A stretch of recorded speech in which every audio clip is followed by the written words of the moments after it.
राधे राधे। चलिए आज के अध्याय में हम आपको जीवन का सबसे महत्वपूर्ण अध्याय बताएंगे। जी हाँ, आज के अध्याय में हम आपको बताएंगे कि सुखी तथा दुखी कौन सा मनुष्य मुक्ति के योग्य है।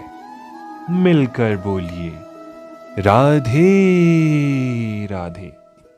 सुख तथा दुख का क्षणिक उदय तथा कालक्रम में उनका अंतर्धान होना सर्दी तथा गर्मी की ऋतुओं के आने जाने के समान है।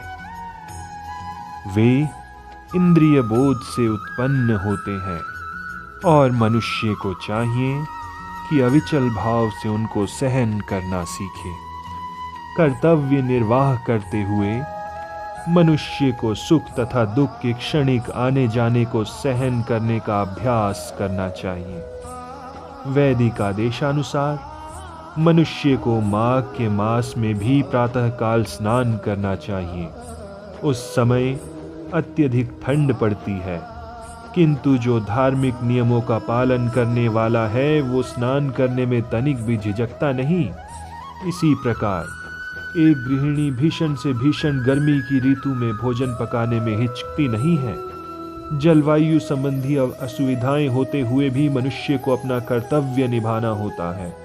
इसी प्रकार युद्ध करना क्षत्रिय धर्म है, अतः उसे अपने किसी मित्र या परिजन से भी युद्ध करना पड़े तो उसे अपने धर्म से विचलित नहीं होना चाहिए।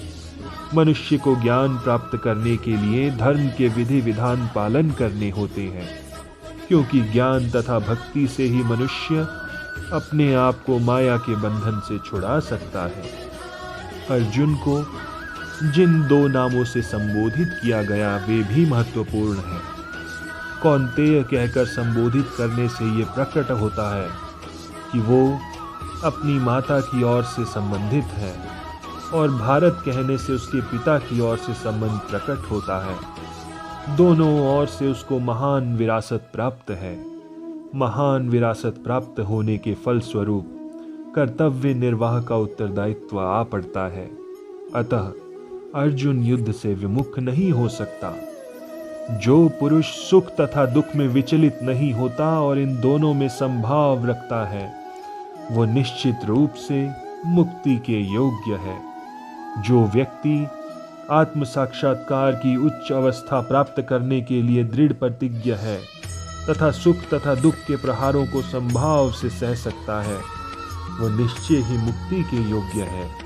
वर्णाश्रम धर्म में चौथी अवस्था अर्थात संन्यास आश्रम कष्ट साध्य अवस्था है, किंतु जो अपने जीवन को सचमुच पूर्ण बनाना चाहता है वो समस्त कठिनाइयों के होते हुए भी संन्यास आश्रम अवश्य ग्रहण करता है।